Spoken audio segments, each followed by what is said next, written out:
बिस्मिल्लाहिर्रहमानिर्रहीम। Dear students, अस्सलाम वालेकुम।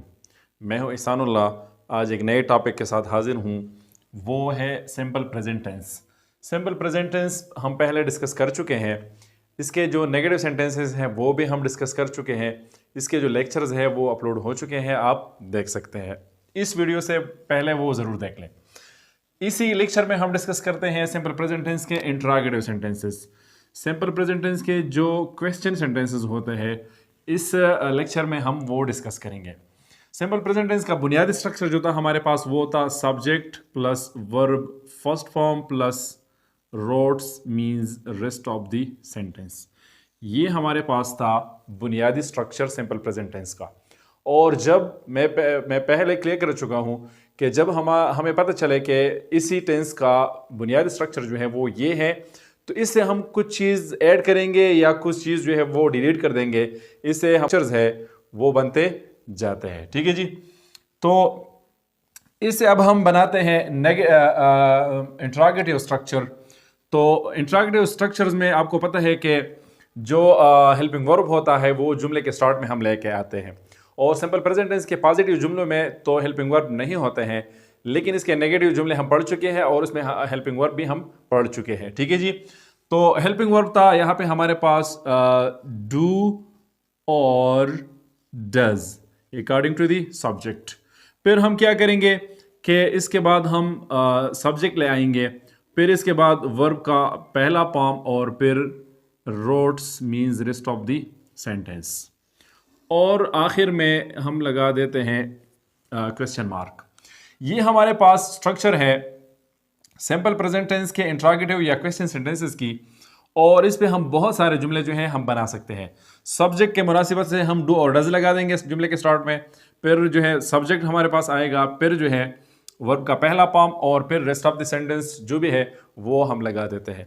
मिसाल के तौर पर मैं देखता हूँ कि अली जो है वो स्कूल जाता है, तो मैं पूछता हूँ कि क्या अली स्कूल जाता है, या क्या अली ख़त लिखता है, क्या अली खाना खाता है, क्या अली चाय पीता है। अब ये सारे जुमले जो है ये क्या है, ये सिंपल प्रेजेंट टेंस के सवालिया जुमले हैं। तो हम सब्जेक्ट को देखेंगे और सब्जेक्ट के मुनासिबत से हम डू और डज लगा देते हैं। मिसाल के तौर पर हमारे पास सब्जेक्ट है ही, यहाँ पे हमने लगा दिया ही। अब ही की मुनासिबत से हम डू और डज से एक लगा देते हैं। तो जाहिर है मैं पहले क्लियर कर चुका हूं कि हमारे पास सब्जेक्ट जब ही शेड या सिंगल नेम हो तो डज आएगा, तो यहां पे हम लिख देते हैं डज, डज ही। अब एक्शन क्या होता है हम देखते हैं कि एक्शन जो है मिसाल के तौर पर लिखाई है। ठीक है जी। तो लिखाई के लिए हमारे पास लफ्ज वर्ब जो है वो राइट आता है, तो मैं लिख देता हूं कि does he right, does he right. अब वो क्या लिख रहा है, खत लिख रहा है। ठीक है जी। तो डज हमारे पास क्वेश्चन वर्ड है और ये हमारे पास सब्जेक्ट और वर्ब का पहला फॉर्म राइट। ठीक है जी।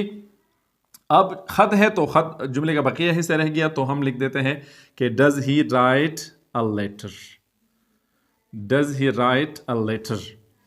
अब मैं सब्जेक्ट लगा देता हूं वी, मिसाल के तौर पर वी। अब वी के साथ जो है यहाँ पे क्या मुमकिन है, मिसाल के तौर पर तो वी चूंकि क्या है ही शेड सिंगल नेम नहीं है बल्कि प्लूरल प्रोनाउन है, तो यहाँ पे हम लगा देते हैं डू। यही एक ही वर्ब इस्तेमाल करते हैं ताकि आपको पता चले कि अगर वर्ब जो है वो सेम है लेकिन अगर सब्जेक्ट चेंज होता है तो क्या फ़र्क पड़ता है। ठीक है जी। तो do we write, do we write a letter, do we write a letter, सवालिया निशान और सवालिया निशान। ठीक है जी। अब do I write a letter, आप देखते जाए। Does he write a letter, do we write a letter, do I write a letter. अब देखे यहां पे डज डू ये according to the subject change होते रहते हैं, और फिर हमारे पास वर्ब आएगा, फिर हमारे पास जुमले का बकिया हिस्सा। इस पे हम हजारों जुमले जो है वो बना सकते हैं। क्वेश्चन वर्ड, फिर subject, according to the subject यहाँ पे डू और डज हम लगा देते हैं, फिर वर्ब का पहला फॉर्म और फिर यहाँ पे जुमले का बकिया हिस्सा रेस्ट ऑफ द सेंटेंस। देख ले यहाँ पे जब नॉर्मल हमारे पास सब्जेक्ट ही शेड हुआ करता था तो यहाँ पे हम एस लगा देते थे, लेकिन एक मरतबा हमने यहाँ पे ई एस लगाया हुआ है, लिहाजा यहाँ पर दोबारा हम एस या एस नहीं लगा देंगे। ठीक है जी। अब देखें, I make tea, a I make tea positive जुमला है, आई मेक टी। अब हम क्वेश्चन करते हैं, तो do I write a letter, do I make tea, do I write a letter, does Aisha write a letter, does Aisha make tea, do they play cricket, do I play cricket, do you play cricket and so on. बहुत सारे जुमले इस structure पे आप बना सकते हैं। अब आइए ये जुमले जो मैंने बोर्ड के ऊपर लिखे हैं, तो आइए ये हम इसका जायज़ा लेते हैं। देखिए इन जुमलों में हमारे पास क्या है और फिर यहाँ पे क्वेश्चन मार्क है। इससे पहले हम देखते हैं कि यहाँ पे ता है, ती है और ते है, ये हमारे पास क्या है, अलामात है। इन अलामात पे हमने पहचान लिया कि ये सिंपल प्रेजेंट टेंस के जुमले हैं। फिर हमने देखा कि यहाँ पे क्या है, यहाँ पे क्वेश्चन मार्क है, तो ये तो क्वेश्चन सेंटेंस के होते हैं, ठीक है जी। फिर हमने क्या देखा कि सिंपल प्रेजेंट टेंस है और इस में किया और क्वेश्चन मार्क है, तो हमें पता चला कि ये सिंपल प्रेजेंट टेंस के सवालिया जुमले हैं। अब ये हम कन्वर्ट करेंगे इस स्ट्रक्चर पे। सबसे पहले हम सब्जेक्ट उठा देते हैं इन जुमलों से। अली हमारे पास सब्जेक्ट है, तो ये हम सब्जेक्ट के नीचे लिखते हैं। अब इसी की मुनासिबत से डू और डज, तो चूंकि ये सिंगुलर नाउन है तो इसलिए यहाँ पे हम डज लिख देंगे, डज अली। अब इसमें काम क्या हो रहा है, जाना, जाने के लिए हमारे पास है गो। अब देखिए किया और क्वेश्चन मार्क यहाँ पे भी आखिर में आता है, ठीक है जी। तो किया के लिए हमारे पास आ गया डज, अली के लिए हमारे पास आ गया अली, ठीक है जी। और वर्ब के लिए जो एक्शन है इसके लिए हमारे पास आ गया गो, तो बाकी रह गया हमारे पास स्कूल। तो यहाँ पे हम लिखते हैं रेस्ट ऑफ द सेंटेंस में स्कूल, ठीक है जी। और आखिर में सवालिया निशान, does Ali go to school, does Ali go to school. Next, किया आयशा कपड़े धोती है, तो इसमें सब्जेक्ट क्या है, आयशा है, ठीक है जी। गौर करते जाए, आयशा, ठीक है जी। अब ये सब्जेक्ट है हमारे पास, तो स्ट्रक्चर को देखे सब्जेक्ट और सब्जेक्ट की मुनासिबत से डू और डज चाहिए, ठीक है जी। तो सिंगुलर नाउन है तो यहां पर भी हम डज लिखते हैं, डज आयशा।